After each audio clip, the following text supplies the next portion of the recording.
Hi everyone, this is Joyce Polino Crane. I'm the news director at WestfordCAT, and I'm here today with two of the library's employees, Christina Liedberg, who is the assistant director of the library, and Maylene Kelly, who is a library associate, but they're both avid readers, and they're here for our annual holiday book guide. So ladies, are you ready to go? We are. We are. Thank you so much for having us back. We have a lot of books to recommend today, and all different genres. We have some nonfiction, some fiction, some Christmas books, and some children's books to talk about. The first one I wanted to start with is called Every Note Played by Lisa Genova, and she's probably best known for her book Still Alice, which is about a woman who had Alzheimer's disease. Yes, yeah. She was a Harvard professor. This one, Every Note Played, is about a musician. He's a concert pianist, a famous concert pianist who who develops ALS, and it ruins his career. He stops being able to play the piano, and he'd had trouble in his marriage before this all happened, and then his wife sort of ends up being his reluctant caretaker, and they realize they need to resolve their problems before he even loses the ability to speak as well. And what I love about Lisa Genova is that all of her books are so well written.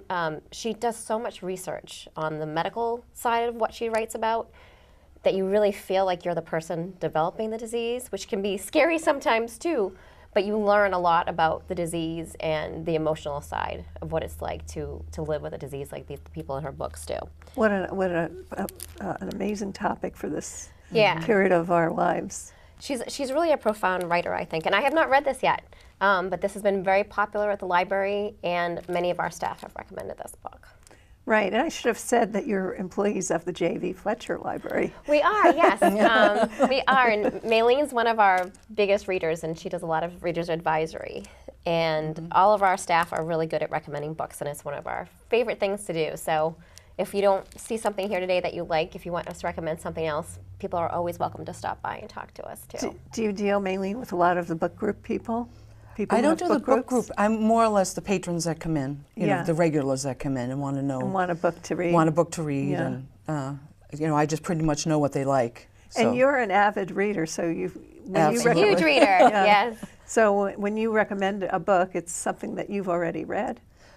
Most of the time I try to do that, but there are other times that if I don't like a book, but I know a lot of other people like the book, I will recommend it knowing that that patron will like it. Yes. Yeah. Okay, so back to the next one, Christina. I'm going to hop in on this one because I have a similar book, if that's okay. This is a wonderful book. It's called The Extraordinary Life of Sam Hill. His real name is Sam Hill, but he was born with ocular albinism, so he had red eyes. In school, all the kids bullied him. They called him the devil. So was it the white part that is red? It's the irises that are red. The irises are red. Right, so they called him Satan, they called him, you know, Sam Hell, and so he was bullied and pretty upset about it, but his mother had huge faith, and she pretty much just said to him, it's God's will that this has happened to you. He actually didn't have much faith when he was younger because he couldn't get out of this bullying situation, but he had faith in his mother, so he just took everything that she said to him and just took it to heart and basically was able to grow up and live a normal life.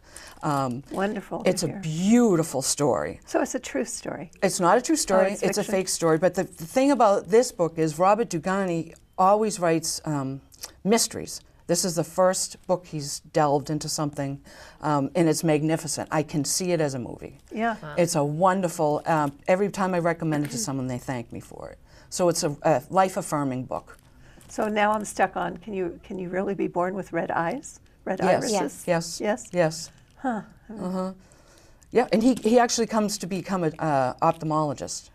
Oh, that's in the so book. interesting. That's great. Yeah, it's very life-affirming. I highly recommend that one. All right, next one. The next one I'm going to recommend is Carnegie's Maid, and I have not read this one either, but we have quite a few people at the library who've enjoyed this, including our staff, and it's about Claire Kelly, and it's set during the time of Andrew Carnegie. It takes place in his household, actually. Oh. That's why it's called Carnegie's Maid. But there's this woman, Claire Kelly, who is the daughter of a poor Irish farmer. And she has the chance to become a lady's maid in Carnegie's home. And she doesn't really know what she's doing, but there was a woman named Claire Kelly who was supposed to take that position, and she vanished, and they think that she is the person who's supposed to be coming to work for them. Oh. And it's a huge opportunity. So she takes it. And she has some secrets, too. So she takes this position, and she's trying to, portray this lady's maid, and it's a very demanding household. Andrew Carnegie's mother is quite cold and quite demanding.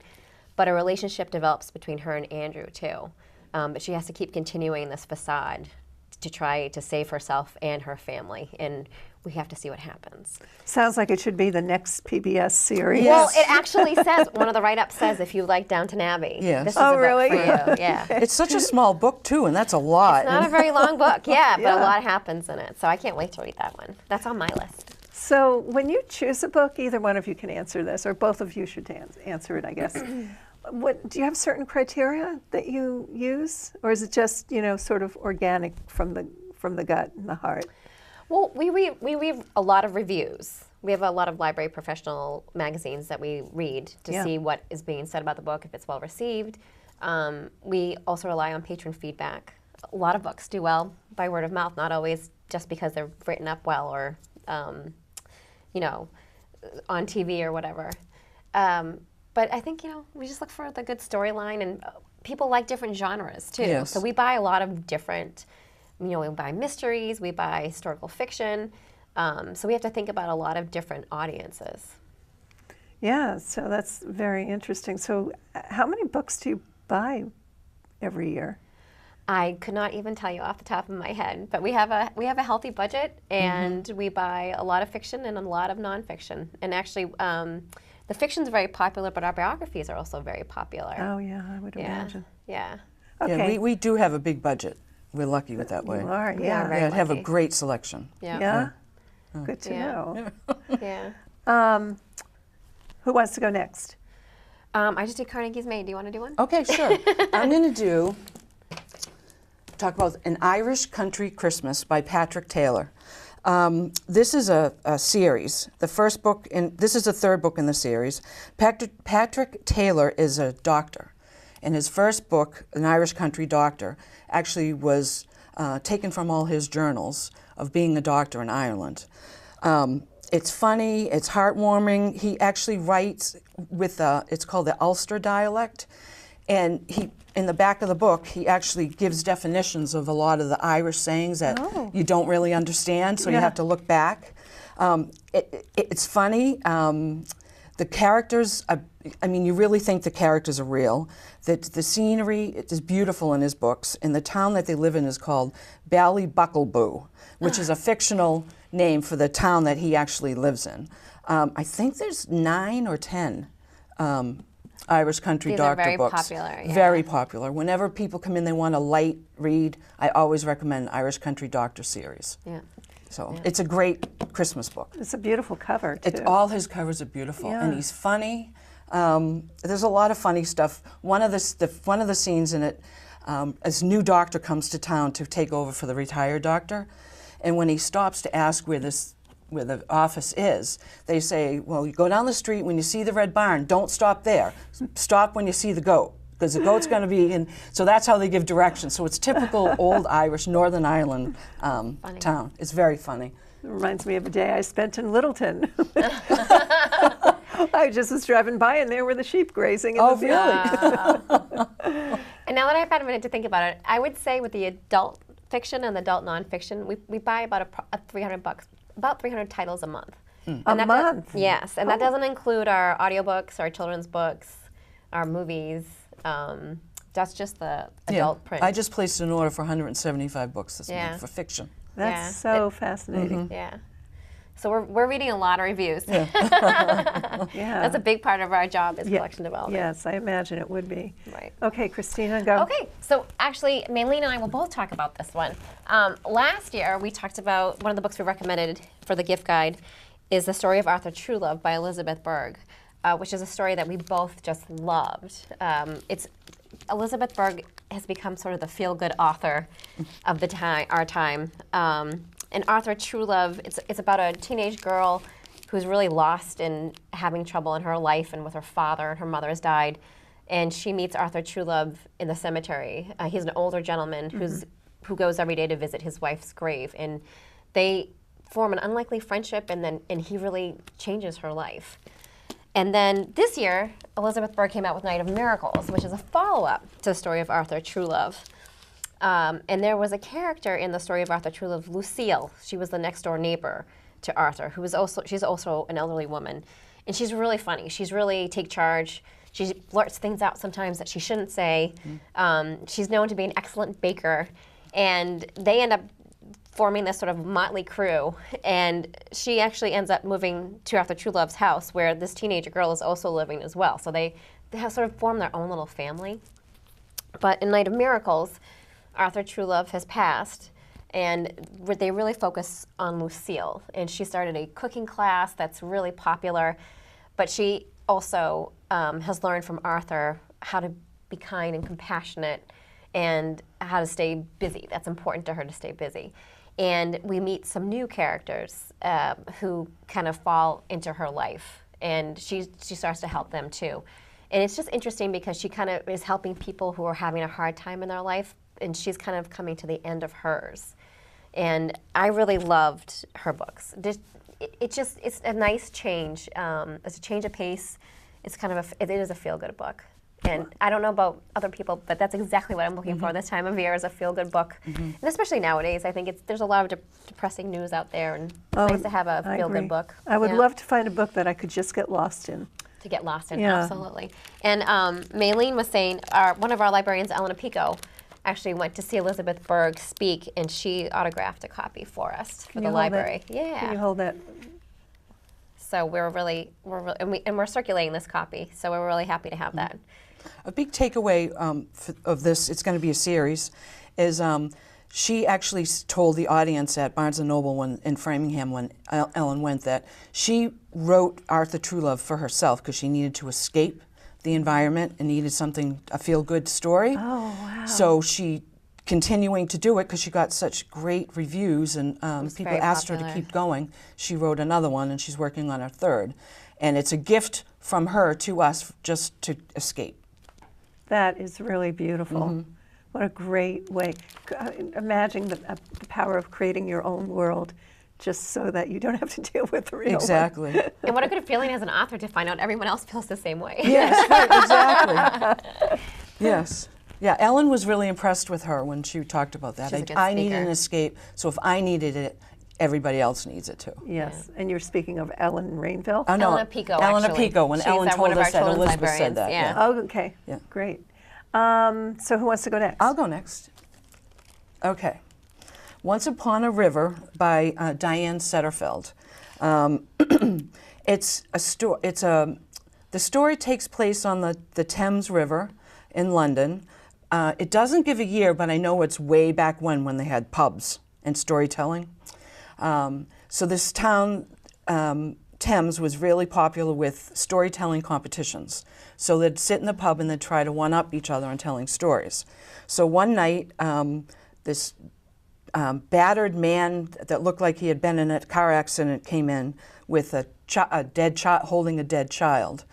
And so they took the barmaid took him in and put the child in another room just to keep it away from everybody because no one wanted to, witness that. So she took care of the man, put him to bed, and about 10 minutes after they got there, the woman, the barmaid went in, and the girl was alive. So they started telling their stories.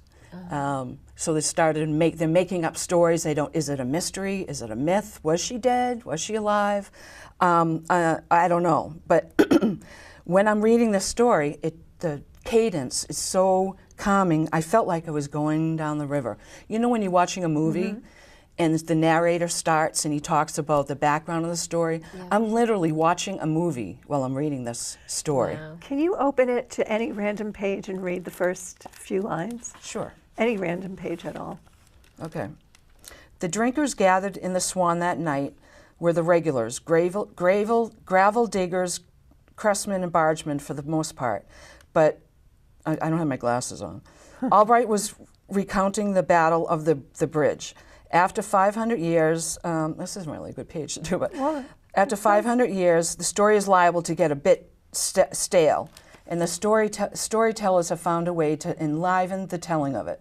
Certain parts of the tale were fixed by tradition, the armies, their meeting, the death of the knight and his varlet. At each retelling, the drinkers and the swan raised the unknown boy from the dead in order to inflict upon him a new death.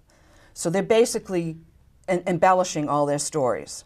So was it the child a boy or a girl? This is a different, it's not talking about the girl, I just picked one line. Yeah. The child is a girl, and Okay. she does come back to life, but she's mute.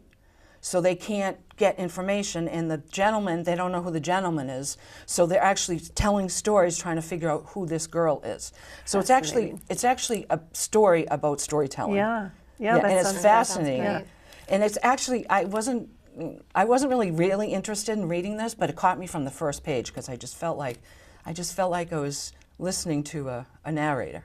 Wonderful. Sounds great. I highly recommend it. And the 13th Tale, her previous one, is a huge book group book. Oh, of course. Very People Yeah. like to popular read one. about mystery, Yeah. gothic, magical. Okay, Christina. Next one. So my next one is a nonfiction book, actually. It's called Almost Everything, Notes on Hope by Anne Lamott. And Anne Lamott is a pretty popular writer. She writes a lot of funny, feel-good books. And she is one of those people who really tries to help you find hope. Like, that's her message and everything. But she does it in a funny way. And this book is about, we have almost everything, but not, we don't feel like we quite have it all. And she tries to help you look inside yourself to find what's missing. And she's, one of my favorite lines from it so far, I've just started reading actually, is that what you need to feel better is nothing on the outside, it's all on the inside. Yeah. So that's where you need to look.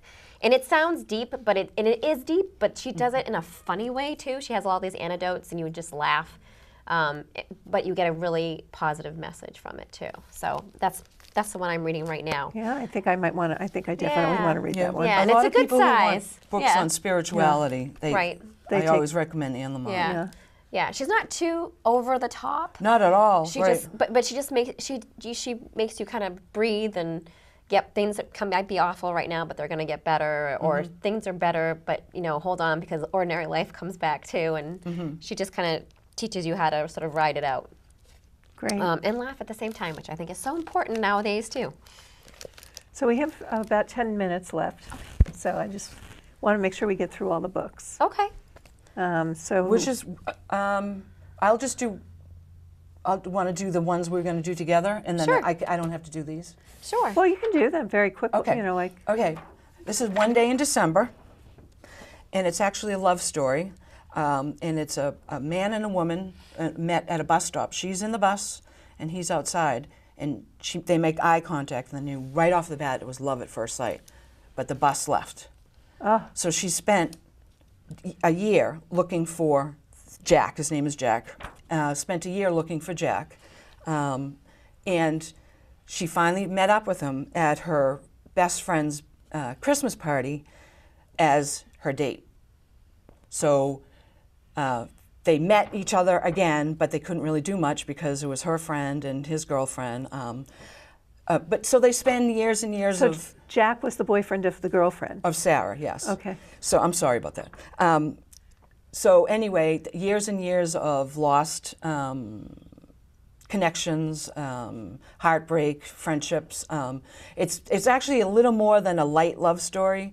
It's like a Jojo Moyes, if you know Jojo Moyes, like Me Before You and all of those. It's similar to popular, that. yeah. It's very popular. Actually, the Reese Witherspoon. librarians, Reese Witherspoon's actually book club book this month. Oh. So it's very popular because of Yeah. and she picks really good stories, love stories. She like this. does. She's kind of, everybody used to talk about the Oprah Book Club, but now a lot more people are talking about the actress Reese Witherspoon and her book club. And Sarah Jessica Parker. And Sarah Jessica Parker has one too, and they pick good titles. We Yes. they become popular, and we've actually liked the ones we've read. Yeah, I chose this one because it was a little Christmassy, and It just seems very popular right now. Yeah. Actually, the reason why I don't have the book is I can't get it because it's checked out. I figured that. When there's a waiting list for it. Yeah, I Yes. should have asked you that, but I Yes. thought that was it. Yeah. Okay, go, Christina. I chose another new one too that has a Christmas theme. It's called The Adults, and you know we hear people saying, "Oh, I'm going to be adulting this week." Well, this is a youngish couple. No, I've never heard that. You ever heard that? Adulting. I'm going to be adulting this week. This is about a youngish couple who decides to get divorced, but they have a young daughter. And Christmas is coming, but they want to be adults about it. So why can't we spend Christmas all together and with our new romantic interests too, our new boyfriend and our new girlfriend? It'll be fine. Nothing bad will happen. It'll be great. And they decide to go to this holiday theme park where it's sort of forced happiness. Yeah. We're all so happy. And their daughter has a imaginary rabbit as her best friend. And it just talks about it's funny too. And again, I have not read it yet. This is all from reviews. This is what I'm taking home this weekend too. It sounds really funny, and like everything that could go wrong does go wrong.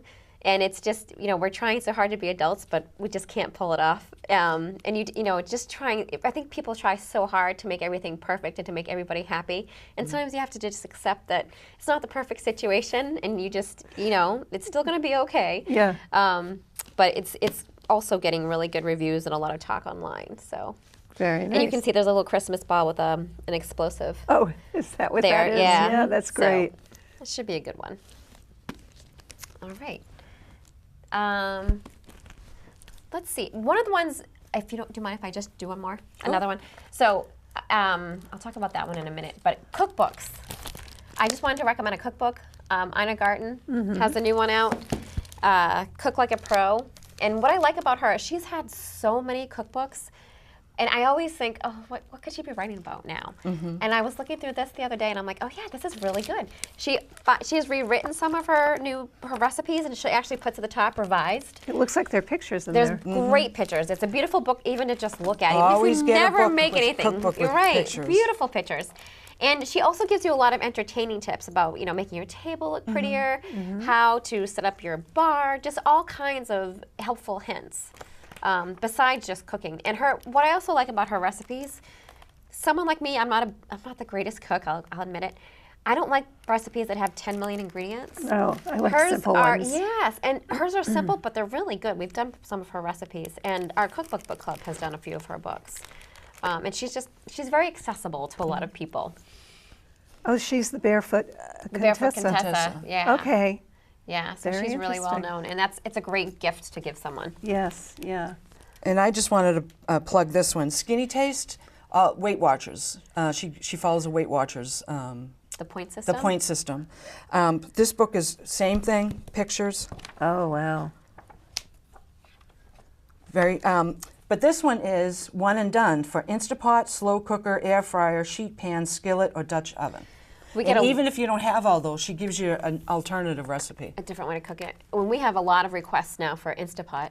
Yes, we do. A lot of people are buying Instapots. I've actually made the front recipe. Have you? Sticky. It looks good. Yeah, very good. What are they? What's the front recipe? I think it's the Korean sticky drumsticks. The one that's on the cover. Yeah. That looks good. And that's the thing too, once we hit January 1st, everyone's going to be looking for the low-cal recipe. Yes, So that's yeah. a good one to give people for Christmas Yes, too. that's a great Christmas idea gift. to put sesame seeds on chicken. They're so nutritious. That looks yummy. Yeah. One of the other nonfiction books I will talk about, and Maylene has read this, it's called Educated, a Memoir. And this is another one. The list for this has been so long, for so long. It's nonfiction. It's about Tara Westover, whose parents raised her literally in the mountains of Idaho. They didn't trust the government. They didn't believe in medicine. If she got sick, she and her brother and sisters were treated with herbal medicines. I have heard this You've heard woman's about story. this. There's I a think lot she's of been talk on about this. NPR. Yes. She Yeah. has. She's been everywhere. This is fascinating. My book group just voted this in for our 2019 list, thank goodness, because I'm dying to read it. But her brother goes off to college and talks about life beyond the mountain, and he comes back and talks to her about it. And she manages to take the ACT, get into Brigham and Young University, and then she eventually ends up at Cambridge University. So it's just an amazing story from what I've heard. And you liked it. You read it. Yes, I did. Yeah. Yes. Yeah. And It was sad the way she was raised. tough life. Tough life, Yeah, very tough life. But it seems to be resonating with a lot of people. Yes. So, Yeah, like to read that's that. another one I would read. yeah. You want to read? I'll do this really quick. Yeah. A Ladder to the Sky. A ladder to the sky is an old proverb. Ambition is building a ladder up to the sky, but don't build it too high because it's a long way down for fall. And this is pretty much what this is. I'll just say, a seductive, unputdownable psychodrama following one brilliant, ruthless man who will stop at nothing in his pursuit of success. Maurice Swift is a writer with no talent, and he actually steals people's stories and publishes them under his name. So the book is all about that on, you know, what will you do to get success? He will do nothing. He will stop at nothing for success. I just couldn't put this book down. John Boyne is a great writer. He's a great storyteller, and this is one of those slow burn psychodramas that this is one of my favorite books. If Maylene says it's good and it's a psychodrama I gave it a thriller, 5 out of a 5 on Facebook. Yeah. Yeah, Wow. It's really good. My list is getting longer. I just wanted to recommend a couple of children's books too that our children's librarians have recommended because I know a lot of people like to give picture books for Christmas. So we have 2 minutes. Okay, we have The Little Barbarian, which is about, it's a picture book with no words. It's just pictures. Yeah. And it's about a barbarian and his horse and all of the obstacles they overcome. And the illustrations are beautiful, and it's a fun read. That is for beautiful. kids. And this one I absolutely love, Just Add Glitter.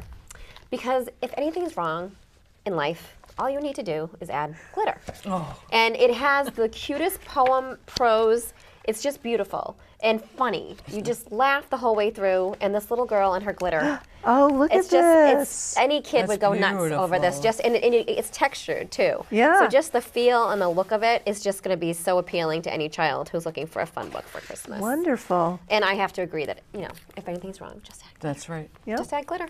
So do we have time for one more book? We really could just quickly? mention maybe we have found at this time of year people like to read books about Christmas too. We Yes. talked about a few. Yeah. But some of the other ones that are really good, 7 Days of Us is a story about a British family who has grown daughters who are finally all coming home for Christmas.